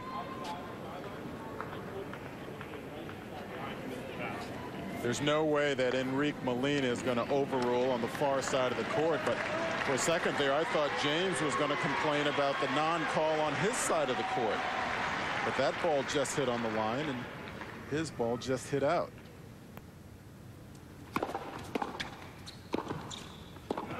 Serve and volley from Safin. Safin leads 4-3. And he goes up 4 games to 3 as we stay on serve here in the 4th. Let's go to Chris. All right, Tim and Mal, thank you. Brad Gilbert joined us just from the coaching box after watching Andy Roddick destroy Sheng Schalken, what you call one of those demolition derby matches, 1, 2, and 3 on into the quarterfinals. Take on the winner of the match we're watching here. I want those guys to stay out there a little longer. You know, it's 2-1, 4-3. I'd like them to say like 14-12 in the 5th. You know, beat up their feet a little more. I don't think anybody expected, based on the history and the fact that Andy's rolling, Schalken to give him a lot of trouble. But that was a routine beatdown from the get-go there. You know, you can never anticipate that you're going to blow somebody out, but it's nice when it happens. Andy really, he focused well from start to finish, and he really served well. Mixed his serve up really well, and his forehand was big today. He really has been completely untroubled. Now, as a coach, do you prefer that he, get in a match, have to be tested, go to a tiebreak, have to play pressure points? It's been a while since you really had to do that. You know, it's hard to plan and say, okay, geez, I'd love to have one tight match or all easy matches. You know, there's no perfect remedy. You play what the match deals with. And right now he's been rolling. So, hey, if literally he does it for 7 matches, it would be a great thing. Now you watch this. I won't get too much grayer, you know. Watch this Marat Safin Blake match. You can scout this a bit. Obviously, much more familiar with Blake's game Andy is because he's played him a bunch of times. I and believe they're Andy's buddies. 7-0 against Blake. You know, don't quote me on that. And he's 0-1 against Safin, but he hasn't played Safin since 2001. So I think he'd be, liking his chances against both guys right now. Well, he certainly is a much stronger and steadier mental player, as we watch James Blake serving out 3-4 in this 4th set, than either one of these guys. Well, you know what? Safin still, made the final here one time, won the U.S. Open. So, I mean, if he gets to the quarters, I mean, it's not like he's never not played a big match before. He's the more dangerous of the two for sure. 15 love. Safin still, he likes to talk about the old Marat versus the new Marat. The old Marat being the guy that wasn't that mentally tough and frankly admits didn't try in some matches. The new Marat, with the perspective of having missed almost an entire year with the wrist injury, seems to be hungrier and stronger mentally. Well, you know, his rankings dropped, you know, in the high 70s, and you know, sometimes when you miss the game, you're away from a little while, helps you put things back into perspective. You know, and I think when Great get by Blake there. What a stick Safin save. has the answer in the open court. I'll tell you the one thing different that I've noticed from the last time I've seen him, he's coming in net a lot more. You know, at 6'5", he plays a lot from the baseline. In this match, in this tournament, he's been coming in net a lot more. Came to the net a lot early in his match against Todd Martin when he had to rally to win in 5 sets. Not with great success, but he's mixing it up a little bit. And I tell you, the most underrated part of Safin's game for 6'5" is how well he moves. If he would have grown up in the States, he'd have been a 6'5", 260-pound outside linebacker. 15 all now.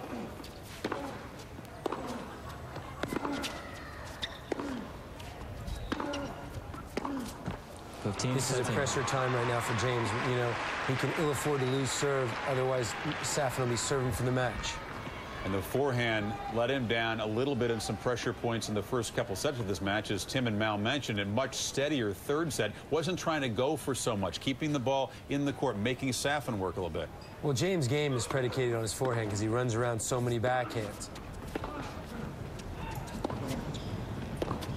Like right there. I mean, under pressure, even if he misses, he still wants to be playing forehands. I mean, he'll go from one alley to the other alley to hit a forehand. And the best thing about James's game is his quickness. He moves around the court incredibly well. Some more pressure points to follow here. 3-4, 30 all, 4 set, 2 sets to 1.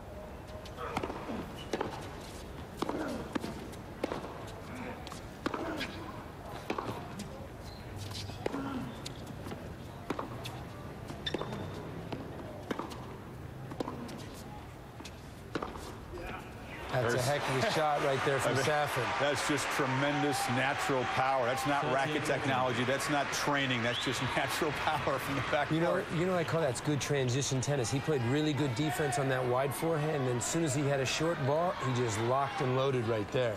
You see, neither player has been extraordinarily successful, although Safin a little bit better on breakpoint chances, and now this is a huge point right here.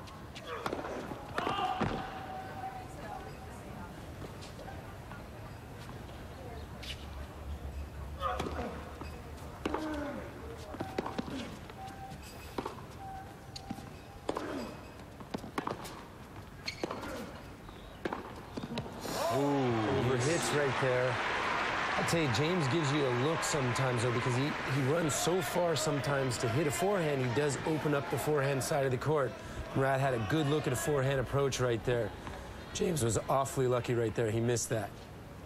Murat certainly guilty of spraying the forehands a bit. He's kept both going off. Has he been beating up the racket a little bit today? No, not too bad so far. He's been pretty calm. Deuce.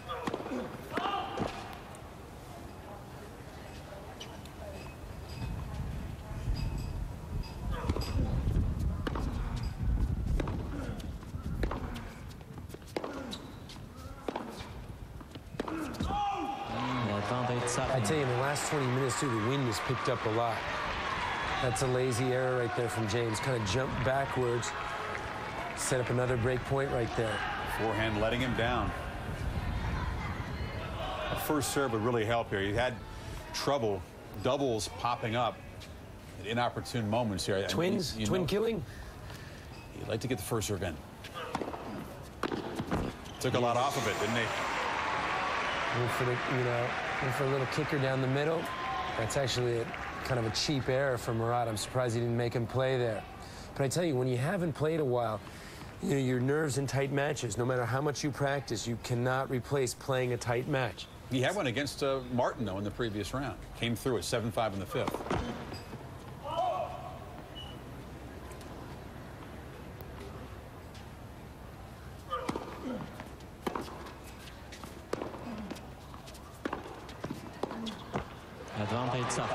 Another unforced error from James. Murat leaned on that backhand really nicely, and James just kind of almost wanted to run around the backhand and play a forehand right there, and he kind of got caught in between. And another break point. Safin gets the break here. He could serve for this match.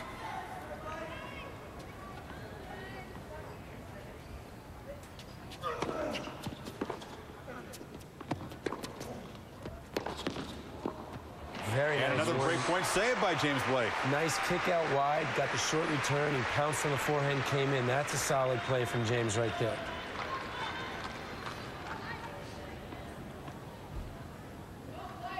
Deuce again. This game becoming it's a real huge test of will game right now.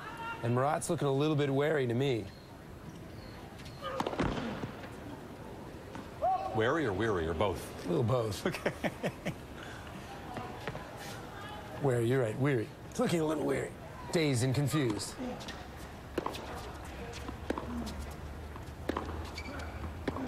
That cut the line, looked like. Oh, Blake fighting, and he gets to that backhand and sprays it. Murat once again coming in.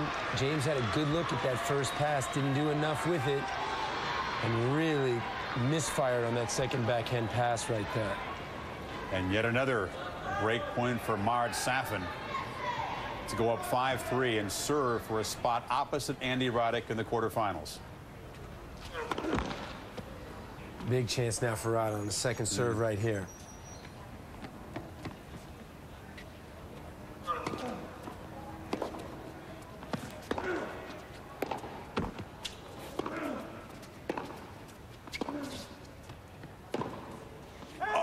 Missed that one. Two big forehands from James in the point, and Safin just missed it. Ducked hooked at the last minute. That's where Murat has tremendous quickness right there. He just one long step, one stride from that arm, and he just flicked it. Look at the relief on James' face. That was for a 5-3 lead. And serving for the match. James needs a first serve right here. He needs to get a game point right here. Let's for service.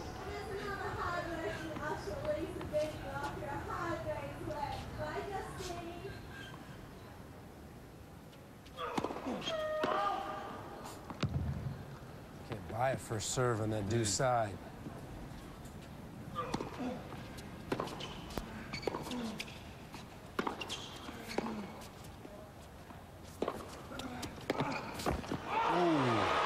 again, Murat getting in. Had a look at the forehand passing shot, catching the tape. That's an awfully conservative second serve and a very conservative point from James. He pretty much invited Murat in and then made him make a desperate passing shot. And one more break point for Safin. Needs another pressure-packed 8th game. Needs another first serve here.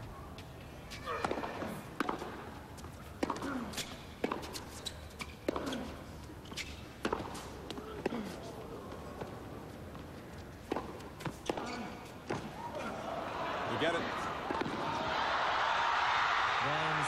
It's unbelievable. Safin loses the racket, but wins the point. I'm not sure that's a legal shot, actually, because he actually threw his racket. You have to have it in your hand. And maybe he threw it after he made contact with the ball. We hope we get a replay from our friends at Channel 7 Australia. Well, we said he's a shot maker, but that was something extraordinary. That was a stick save and a beaut. And Marat Safin wins this marathon game and will now serve for this match. Here it is. You'd complain? I would complain on that. He threw his racket on that. That was an illegal shot. Too late to complain. Back inside Vodafone Arena to Tim and Mao. Ask the boys if that was an illegal shot. Safin is serving for the match here, and Brad, I gotta say that it was without a replay, it's really without a better replay than the one we saw, impossible to say whether the contact was made before he lost control of the racket. So I'd say that's a good non-call. Beej, I'm thinking that's a legal shot right there. You say legal or illegal? Yeah, no, that was definitely legal. Oh yeah. Can you imagine if the chair umpire had said that was? That's a better look. See, it actually left his racket before the racket left his hand. Yeah, I say that's a legal volley right there. Love 15, meanwhile, is Safin serving for the match. Big serve. 15 all. 15 all. You know, and Brad Gilbert, he had made a pretty good point. He said, you know, Marat Safin, lately he's been serving, volleying a lot, and coming into the net a lot more, and that's exactly what we've seen throughout this match. 58 times he's been to the net, and he keeps coming up with big serves like that. And another, that's ace number 20 on the match for Safin. And I say it time and time again, that's not something you can teach. You can teach a guy how to hit a big serve, but how do you teach him to come up with a big serve when he's serving for the match and down love 15? And come up with 3 huge serves. He's got 2 match points at 40-15. Marat Safin. He won the first 2 sets, lost the third in a tiebreak to American James Blake. And it's been a real battle with only 1 break of serve here in the 4th. Blake gets a second serve to look at. And what's a little surprising is Safin's serving volleying on some of the biggest points. He was serving volleying there on match point. He's fearless. That's the way he plays. That's wide, and the match goes to the Russian. Marat Safin in 4 sets over American James Blake. Blake getting to the round of 16 here 2 years in a row, but not to the quarterfinals. It will be Safin and Roddick in that spot. 6-3 in the 4th for Marat Safin.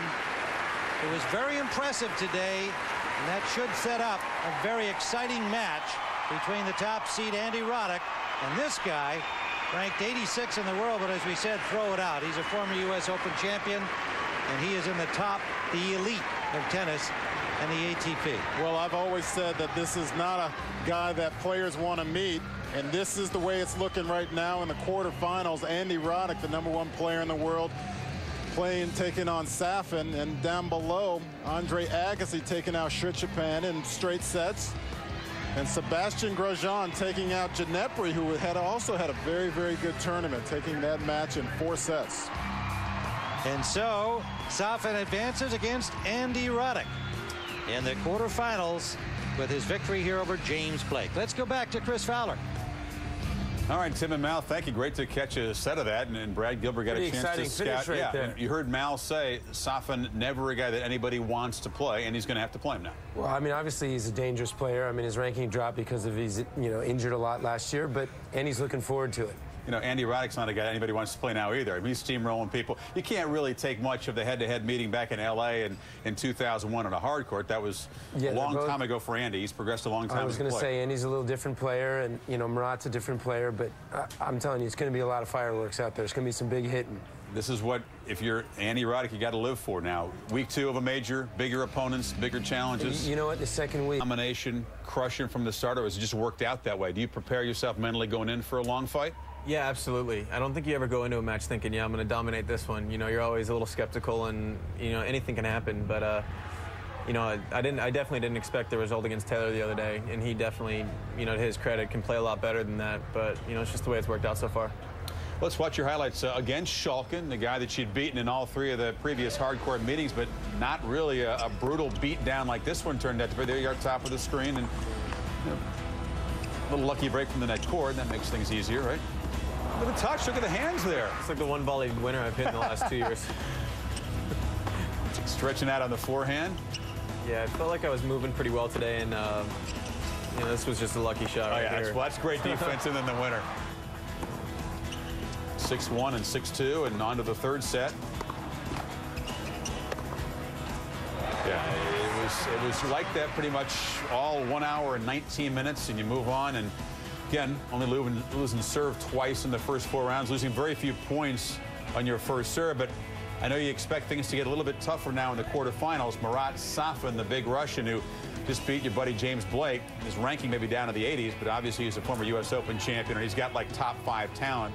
You take anything out of that previous meeting, which was a couple of years ago in L.A., or is it like a blank canvas, this new match? Yeah, I don't really take too much out of it. I think he was 2 or 3 in the world at the time, and I was, around 40. But, a lot's changed since then. And but even though he's ranked 75, he's still a top 10 player, top 5 player.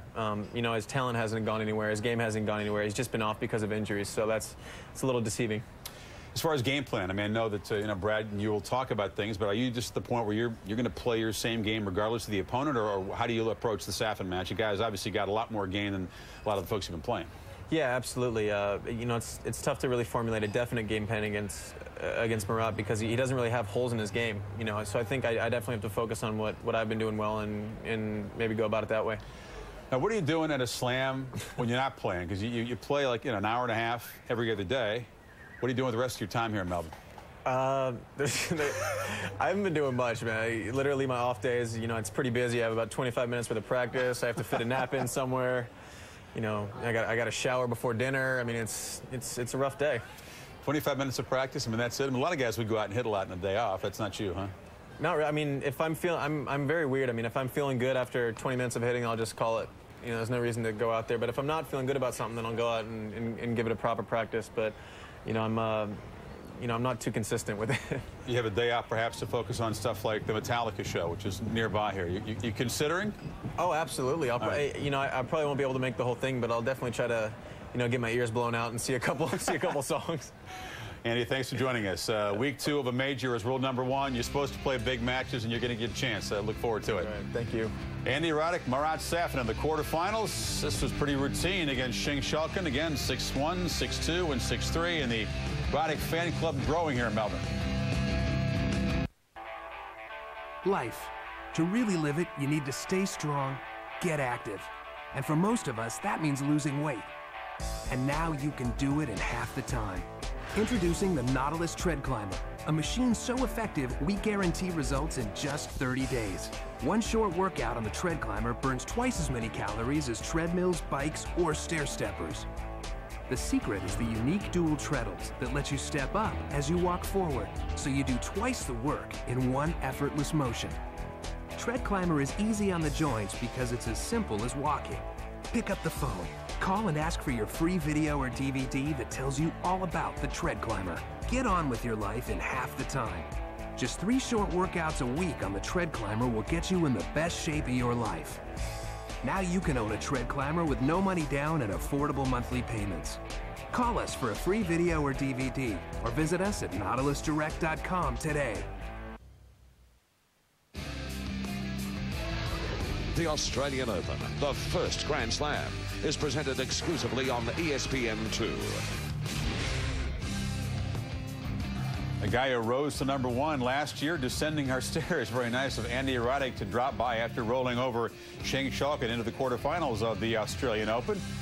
That's not really his autograph. Those are just initials these days. The guy's busy and he's got places to go, including the second week of the Australian Open. Now, perhaps on a collision course with Roddick on this half of the draw is the 8-time Grand Slam champion Andre Agassi, an American who took on Perodon Shrishafan, a talented shot maker who had beat